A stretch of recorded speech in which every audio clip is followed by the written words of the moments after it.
आप हैं जीवन। आइए आइए, बस बस बस, छूने नहीं है, मैं अछूत आदमी है। बस बस बस, छूने नहीं है, मैं अछूत आदमी है। क्या कहना चाहेंगे इस तरीके के, अगर छुआछूत के बढ़ावे को या कम कर रहे हैं, ज्यादा कर रहे हैं? जिस बाबा को धर्म का प्रचार करना चाहिए वह छुआछूत और बढ़ाने की बात कर रहा है। क्या कहना चाहेंगे, किस नजर से आप देखते हैं? देखिए, सबसे पहले तुरंत इस बाबा को उठा के जेल में डालना चाहिए और इसके ऊपर एफआईआर करा के इसे ये जो जितनी नोटंकी है, जो ये बर्बाद करने वाली है, इसको बंद होना चाहिए। मैं आपको बताना चाहता हूँ कि ये जो लोग हैं जो इस प्रकार के समाज में भेद डालने का काम करते हैं, इन लोगों की वजह से, एक तरफ तो ये अपने आप को कहते हैं सनातनी, दूसरी तरफ ये लोग अपने जो इनके जो शिष्य हैं, जिनको इन्होंने भ्रमित किया हुआ है, जो इन्होंने जंजाल में फंसाया हुआ है, उन लोगों के साथ ये लोग जो है भेदभाव का काम करते हैं। और पब्लिकली ये देखिए, ये आश्चर्य देखिए सुरेंद्र जी, इतना बड़ी घटना होने के बावजूद अभी तक इस पे एफआईआर नहीं। मैं आश्चर्यचकित हूँ। ये तो मैंने आपके चैनल के माध्यम से देखा, उसने कहा कि छूना मत, अछूत हो जाएंगे।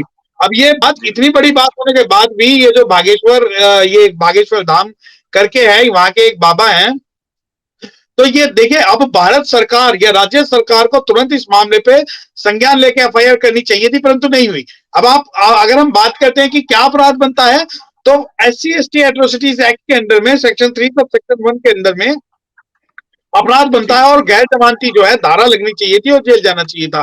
परंतु अब ये एक तरफ तो बात करते हैं कि भाई हम जो है हिंदू राष्ट्र बनाएंगे, उस हिंदू राष्ट्र के अंदर देखिए कि एक हिंदू, जो कि पहली बात तो ये, मैं इसका समर्थक नहीं हूं जो भी इसके पैर छूड़ा है, चाहे वो किसी भी समाज से हो, ठीक है। और अगर ये अछूत है तो इसे जो है अछूत धर्म का पालन करना चाहिए और इसके जो आगे पीछे झाड़ू और आगे हंडिया लगा के धर्म का जो है पालन करना चाहिए। परंतु के एवज में अगर ये किसी दूसरे ऐसे व्यक्ति को जो संविधान में विश्वास रखते हैं, बहुजन समाज में विश्वास रखते हैं, उसको भी हर्ट होता है। तो अब जब ये बाबा जब इतनी बड़ी बात कहते हैं कि छूना मत, अछूत हो जाएंगे, तो इसका मतलब ये छुआछूत को बनाए रखना चाहते हैं। ये बनाए रखना चाहते हैं कि इस भारत के अंदर इस प्रकार की जो जाति व्यवस्था बनी रहे, छुआछूत बना रहे। और अब देखिए, मैं आपको बता रहा हूं कि इतनी बड़ी घटना होने के बाद अब ये 1 या 2 दिन बाद उस चीज का एक्सप्लेनेशन लेके आ जाएंगे और ये बोलने लगेंगे। अब ये देखिए, बाबा के हाथ में लैपटॉप है, इन बाबा से पूछिए कि ये लैपटॉप जो है धर्म के अनुसार है या विधर्मी है।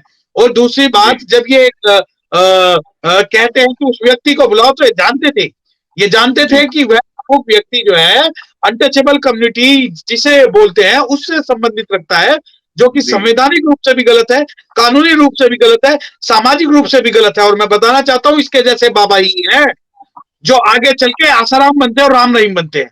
और मैं इस मामले में एक बात और बताना चाहता हूं कि आसाराम को भी जो सजा हुई वो SC/ST एक्ट के अंदर में हुई और अब अगला नंबर इसका है और इसे भी सजा होगी और इसके खिलाफ एफआईआर दर्ज होगी। जी, आप कह रहे हैं इसको सजा होगी, लेकिन क्या कारण है कि सरकार इसके ऊपर संज्ञान नहीं ले रही है, जरा सा भी? इस तरीके की छुआछूत को बढ़ावा दे रहे हैं और बात यहीं पे खत्म नहीं हो जाती है। मैं इस शख्स का आपको दोबारा से फोटो दिखा देता हूं ताकि दर्शक इसको पहचान सकें। यह फोटो देखते हुए सेम वीडियो के अंदर यह इसी सेकंड एपिसोड के अंदर बोलते हैं कि जो भी अगर राम की बात करता है तो उसको गोली मार दो। इस तरीके के स्टेटमेंट ये देते हैं। क्या कहना चाहेंगे इसके ऊपर भी?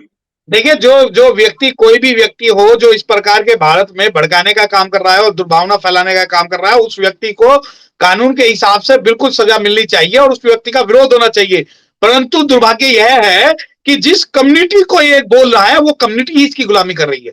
उस कम्युनिटी को चाहिए कि इसका विरोध करे। और दूसरी बात, जब ये भड़काऊ भाषण करते हैं तो देखिए, भारत के अंदर जो आतंकवादी लोग हैं उन्हें तो चुन के जो है बड़े बड़े पदों पर बैठा देते हैं। तो ये उसी क्रम में आगे बढ़ाते हुए, क्योंकि इनका जो काम है वो समाज में भेदभाव करना है, इनका जो काम है वो जातिवाद बनाए रखना है, इनका जो काम है अछूत को जो है एक मानव नहीं समझना बल्कि एक जानवर समझना। और जो इसका एक्ट है, आप ये देखिए कि वो कितना बाबा उछल के पड़ा कि कहीं अछूत है, कि कहीं वो भस्म ना हो जाए, ये डर देखिए। और उसके बावजूद भी अगर इस पे संज्ञान लेकर एफआईआर नहीं होती और इसे जेल नहीं डाला जाता, तो ये दुर्भाग्य है भारत के न्यायिक चरित्र का, ये दुर्भाग्य है राज्य सरकार का, और ये दुर्भाग्य है कि उन लोगों का जो लोग इन लोगों की गुलामी कर रहे हैं। आप कह रहे हैं जो उन लोगों का दुर्भाग्य है जो ऐसे लोगों की गुलामी कर रहे हैं, लेकिन ऐसे लोग ट्विटर पे ट्रेंड भी चल रहे हैं, हम तो कहेंगे, हम तो करेंगे, आप जो कर सकें करिए। क्या कहना चाहेंगे ऐसे लोगों के ना लिए? बिल्कुल सही है, देखिए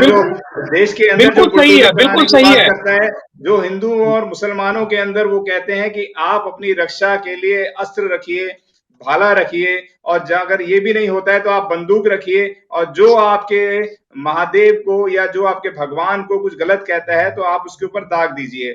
और यह वीडियो पूरा वायरल भी हुआ है। इस तरीके के वायरल, इस तरीके के स्टेटमेंट ये बाबा जबरदस्ती देता रहता है। क्या कहना चाहेंगे साहब? देखिए मैं सिर्फ एक कहना चाहूंगा कि जो लोग उस वन व्यवस्था में विश्वास रखते हैं, जो लोग उसके सामने माथा टिकाते हैं, तो उनके आगे हांडिया और पीछे झाड़ू लगा के उन्हें धर्म का पालन करना चाहिए, और जितनी संपत्ति उन्होंने कमाई है वो संपत्ति मनुस्मृति के हिसाब से उन्हें बाबा को दान देनी चाहिए। और जो लोग बाबा का समर्थन कर रहे हैं, बिल्कुल समर्थन सही कर रहे हैं, क्योंकि रीजन ये है कि ये लोग जूते खाने मंदिर जाते हैं, ये लोग मत्था टेकने वहां जाते हैं, इनके साथ जानवरों का व्यवहार होता है। बाबा साहब डॉक्टर भीमराव अम्बेडकर साहब की जयंती पे इन्हें बुला लीजिए, ये बाहर निकल कर नहीं आएंगे।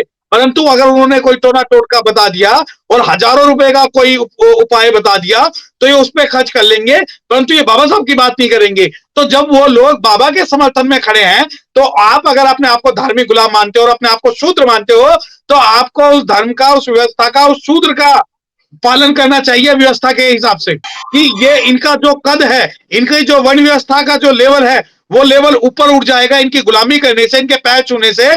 तो आज मैं बताना चाहता हूं कि बाबा साहब डॉक्टर भीमराव अम्बेडकर को अगर आप नहीं पढ़ते तो आपकी आने वाली नस्लें भी गुलाम बनेंगी, और ना केवल गुलाम बनेंगी, आप जो अत्याचार आपके खिलाफ हुआ है, मैं पूरा बताना चाहता हूं कि पूरी दुनिया के अंदर अगर कोई ऐसा एक्ट हो जाता जिसके अंदर मानव को मानव ना समझा जाए, अमेरिका से आप देखिए एग्जांपल लीजिए, ब्लैक लाइव मैटर में इतने ब्लैक लोग सड़कों पर नहीं थे जितने व्हाइट लोग सड़कों पर थे। तो ये भारत के अंदर ऐसा नहीं होगा, क्योंकि भारत के अंदर उन्हें इसलिए नहीं होगा क्योंकि सामाजिक उन्हें गुलाम बनाए रखना रखना उनकी जो नियत है, और वही गुलामी इनकी रगों में दौड़ानी है। तो ये गलती ऐसा नहीं है कि बाबा ने की है, गलती उन लोगों की भी है जो अपना काम छोड़ के, अपना धंधा छोड़ के, अपना परिवार छोड़ के, अपना समाज छोड़ के उन लोगों की गुलामी में लगे हुए हैं। और दूसरी बात ये कि हमारे लोग जिन्हें हम बोलते हैं कि भाई आप ट्विटर पे ट्रेंड चल रहा है कि बाबा ने सही कहा, हाँ बिल्कुल सही कहा। अगर देखिए हम कहते हैं हम इस मनुवादी वन व्यवस्था को नहीं मानते, हम अम्बेडकराइट है, कोई हमें कह के देखिए ना, कोर्ट के अंदर लीगल प्रक्रिया के तहत संवैधानिक रूप से जिंदगी में वो तो वो उसका बाप भी नहीं बोलेगा अनुसूचित जाति के लिए कुछ भी चीज। जी, आप थे हमारे साथ एडवोकेट सत्य प्रकाश, जिन्होंने बताया कि अगर संवैधानिक तरीके से करेंगे तो इस तरीके के स्टेटमेंट एक बाबा नहीं, कोई भी बाबा नहीं बोलेगा। आप लोगों की इस वीडियो पे क्या राय है? ऐसे बाबा के खिलाफ आप क्या सोचते हैं? कमेंट बॉक्स में आप हमें लिखकर बताएं और अपने विचार जरूर दें। क्या ऐसे बाबाओं के पास सर्व समाज को जाना चाहिए, नहीं जाना चाहिए, और ऐसे बाबाओं का क्या करना चाहिए, वह भी हमें कमेंट बॉक्स में बताएं। मैं धन्यवाद करूंगा सत्य प्रकाश जी, जो इस अहम चर्चा पे आप हमारे साथ आए, इसके लिए बहुत बहुत धन्यवाद। थैंक यू जय भीम।